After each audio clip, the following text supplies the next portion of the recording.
Hello everyone, welcome to healthy flavours. ఈరోజు నేను మీకోసం ఒక ఇంట్రెస్టింగ్ అలాగే స్పెషల్ రెసిపీని తీసుకొని వచ్చాను. అదే మునక్కాడ చిలకడ దుంపల పులుసు. ఈ పులుసు చాలా రుచిగా ఉంటుందండి, కమ్మగా ఉంటుంది. కాబట్టి పిల్లలు కూడా బాగా ఇష్టపడతారు. చిలకడ దుంపల్లో ఎన్నో పోషక విలువలున్నాయి.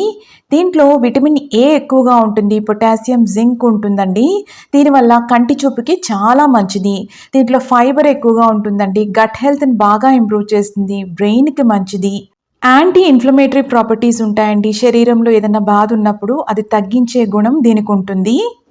యాంటీ క్యాన్సరస్ ప్రాపర్టీస్ ఎక్కువగా ఉన్న వెజిటబుల్ అండి ఇది సెల్ డ్యామేజ్ని రిపేర్ చేస్తుంది అనమాట, ఆ గుణం ఉంటుంది. కాబట్టి అప్పుడప్పుడు ఈ వెజిటబుల్ని మన డైట్లో ఇంక్లూడ్ చేసుకోవడం అనేది చాలా మంచిది. ఇప్పుడు దీంతో ఈ పులుసు ఎలా చేసుకోవాలో చూపిస్తున్నాను. వీడియోని కంప్లీట్గా వాచ్ చేసి ఈ రెసిపీని తప్పక ట్రై చేయండి. ఇక మనం రెసిపీలోకి వెళ్ళిపోదాం. ఇది స్వీట్ పొటాటో అండి, చిలకడ దుంప. అంటే రకరకాల పేర్లతో పిలుస్తారు కదా, అందుకే దీన్ని చూపిస్తున్నాను. చిలకడ దుంపల్ని పైన పీల్ చేసుకొని శుభ్రంగా కడుక్కొని ఇలా క్యూబ్స్గా కట్ చేసుకొని వాటర్లోనే ఉంచుకున్నానండి. అప్పుడైతే అవి నల్లగా అవ్వకుండా ఉంటాయి, కలర్ చేంజ్ అవ్వకుండా అలానే ఉంటాయి. స్టార్చ్ కూడా కంప్లీట్గా వాటర్లోకి వచ్చేస్తుంది. ఇక్కడ 2 మీడియం సైజ్ ఆనియన్స్ అండి, సన్నగా తరుక్కున్నాను. సన్నగా తరుక్కున్న టమాటో, అలాగే కరివేపాకు, మునక్కాళ్ళంతా పైన పొట్టు తీసుకొని రెడీ పెట్టుకున్నాను. అలాగే పచ్చిమిర్చి. ఇప్పుడు కొద్దిగా అండి నిమ్మకాయ సైజ్ అంతా మనం చింతపండు తీసుకొని నానబెట్టుకొని రెడీ పెట్టుకోవాలి. వెల్లుల్లి 5-6 తీసుకొని పొడవుగా 2 ముక్కలుగా కట్ చేసుకోండి. కొత్తిమీర అవసరం పడుతుంది. ఇప్పుడు కుక్కర్ ప్యాన్ తీసుకున్నాము.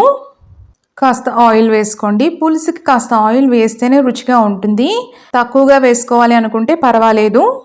ఆయిల్ వేసుకున్న తర్వాత బాగా వేడెక్కిన తర్వాత 1/2 స్పూన్ ఆవాలు వేసుకోవాలి. ఆవాలు అనేవి ఎప్పుడు కూడా నేను చెప్తూ ఉంటాను, ఆయిల్ బాగా వేడిగా ఉన్నప్పుడు వేస్తేనే అరోమా రిలీజ్ అవుతుంది. ఇంకోటి అరుగుదలకి చాలా మంచిది. ఇప్పుడు చాలా కొద్దిగా అన్నమాట మనం మెంతులు వేసుకున్నాము. ఈ 2 చిటపట్లాడాలి, ఆవాలు చిటపట్లాడాలి, మెంతులు అనేవి కాస్త ఎర్రగా మారాలి. ఇప్పుడు వెల్లుల్లి అండి పొడవుగా కట్ చేసుకున్నాను, అవి వేసుకుంటున్నాను. ఇవి బ్రౌన్గా అవ్వాల్సిన అవసరం లేదు, జస్ట్ ఆ ఫ్లేవర్ అన్నది ఆయిల్లో రిలీజ్ అయితే సరిపోతుంది. ఉల్లిపాయలు చూసారా, సన్నగా తరుక్కున్నానండి. పులుసు కానీ కూర కానీ ఏదైనా రుచిగా ఉండాలంటే గుర్తుపెట్టుకోండి, ఉల్లిపాయలు ఎంత సన్నగా తరిగితే అంత చక్కగా కుదురుతుంది కూర. ఫ్లేవర్ కూడా అంతే ఎన్హాన్స్ అవుతుంది. ఇవన్నీ కూడా లో ఫ్లేమ్లో పెట్టుకొని మనం ఫ్రై చేసుకోవాలి. చూసారా, ఉల్లిపాయలు అనేవి కాస్త మగ్గినాయి. దీనికి ఒక 3 నిమిషాలు పడుతుందండి. ఇప్పుడు కరివేపాకు వేసుకున్నాము. అలాగే పచ్చిమిర్చి చీలిక వేసుకున్నాను. నేను 3 తీసుకున్నాను. పొడవుగా తీసుకుని 2 ముక్కలు చేసుకొని చీలిక చేసుకుని వేసుకున్నాను. ఇవన్నీ కూడా 1 నిమిషం వేయించుకోవాలి. ఇప్పుడు కాస్త ఉల్లిపాయలు బ్రౌన్గా మారినాయి కదా, ఇప్పుడు సన్నగా తరిగిన కొత్తిమీర వేసుకుంటున్నాం. ఇది కూడా 1 నిమిషం వేయించుకోవాలి.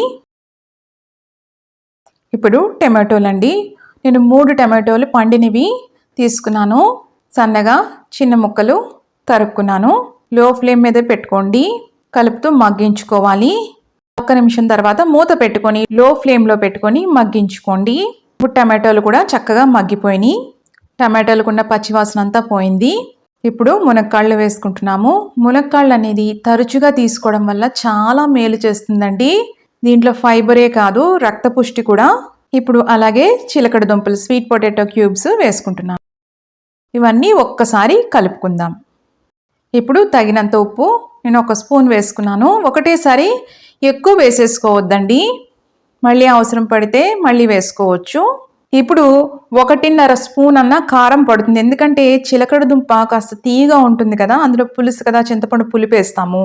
ఇవన్నీ బ్యాలెన్స్ అవ్వాలి కదా, అందుకోసం కాస్త కారం పడుతుంది. 1.5 స్పూను, లేదంటే కొద్దిగా స్పైసీగా కావాలనుకుంటే 1.5 స్పూన్ వేసుకోవచ్చు. అలాగే 1/4 స్పూన్ కన్నా తక్కువగా పసుపు, 1/2 స్పూను ధనియాల పొడి. ఇది చాలా సింపుల్ అండి ప్రాసెస్. అలాగే 1/4 స్పూను జీలకర్ర పొడి కూడా వేసుకున్నాను. ఇవన్నీ కూడా ముక్కలకి పట్టేలాగా కలుపుకోవాలి.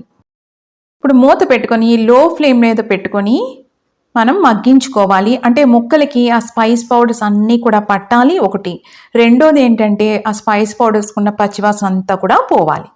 ఇప్పుడు చింతపండు నేను నానబెట్టుకున్నాను కదా, అది గుజ్జంతా తీసేసి మొత్తం పులుసు అంతా రెడీ చేసుకుని వేసుకుంటున్నాను. ఒక్కసారి కలుపుకుందాము. ఇప్పుడు తగినన్ని నీళ్లు పోసుకోవాలి. కాస్త ముక్కలు అనేవి మునగాలి. ఇంకొకటి ఏంటంటే పులుసు కాబట్టి కాస్త గ్రేవీ ఉండాలండి, అప్పుడైతేనే రుచిగా ఉంటుంది.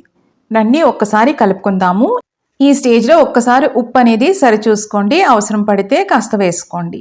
ఇప్పుడు కుక్కర్ లిడ్ పెట్టేసి జస్ట్ ఒక 2 విజిల్స్ అండి, అంటే మీ కుక్కర్ టైప్ని బట్టి 1 లేదా 2 విజిల్స్ మాత్రమే సరిపోతాయి. కాస్త స్టీమ్ అంతా పోయిన తర్వాత తీసుకోవాలి. ఇప్పుడు ఇలా ఉందండి కన్సిస్టెన్సీ. కాస్త దగ్గర పడితే బాగుంటుంది అనుకుంటే మళ్ళీ స్టవ్ ఆన్ చేసుకొని లో ఫ్లేమ్ మీద పెట్టుకొని కాస్త దగ్గరగా చేసుకోండి. మూత పెట్టుకొని జస్ట్ 2 మినిట్స్ ఉంచుకుంటే కాస్త దగ్గర పడుతుంది. పులుసు అనేది కాస్త చిక్కగా ఉంటే బాగుంటుంది కదా, అందుకోసమే నేను వాటర్ తగినంత వేసుకోవాలని చెప్పాను. ఆఖరణ ఒక 1/2 స్పూను ఎండబెట్టిన మెంతాకు పొడి అండి, మెంతి ఆకు ఉంటుంది కదా, ఆ పొడి వేసుకుంటున్నాను. దీనివల్ల మంచి రుచి వస్తుంది. అలాగే ఒకవేళ లేదనుకోండి, ఫ్రెష్గా మెంతాకు దొరుకుతుంది కదా, అది సన్నగా తరుకొని ఒక 1/2 స్పూన్ వేసుకోండి, లేదా 1/2 స్పూన్ వేసుకోండి, చాలా బాగుంటుంది. డిష్ అవుట్ చేశాను. చూసారా, కలర్ కానీ కన్సిస్టెన్సీ కానీ పర్ఫెక్ట్గా ఉన్నాయి. తప్పకుండా మీరు రెసిపీని ట్రై చేయండి. ఎలా వచ్చిందో కూడా కమెంట్స్లో పెట్టండి. ఇలాంటి ఇంట్రెస్టింగ్ రెసిపీస్ కోసం హెల్దీ ఫ్లేవర్స్ ఛానల్ని సబ్స్క్రైబ్ చేసుకోండి. ఈ రెసిపీ కనుక మీకు నచ్చినట్టయితే లైక్ చేయండి, షేర్ చేయండి. ఇక్కడ నేను వేడి అన్నంతో నేను సర్వ్ చేశాను. రైస్ కూడా ఎప్పుడు పొడి పొడిగా ఫ్లేకీగా ఉంటే ఆ పర్ఫెక్ట్ ఫ్లేవర్ని మనం ఎంజాయ్ చేయొచ్చు. చిలకడ దుంప అనేది కిడ్నీ స్టోన్స్ ఫామ్ అయ్యే టెండెన్సీ ఉన్న వాళ్ళు మాత్రం ఎక్కువగా తీసుకోకూడదు.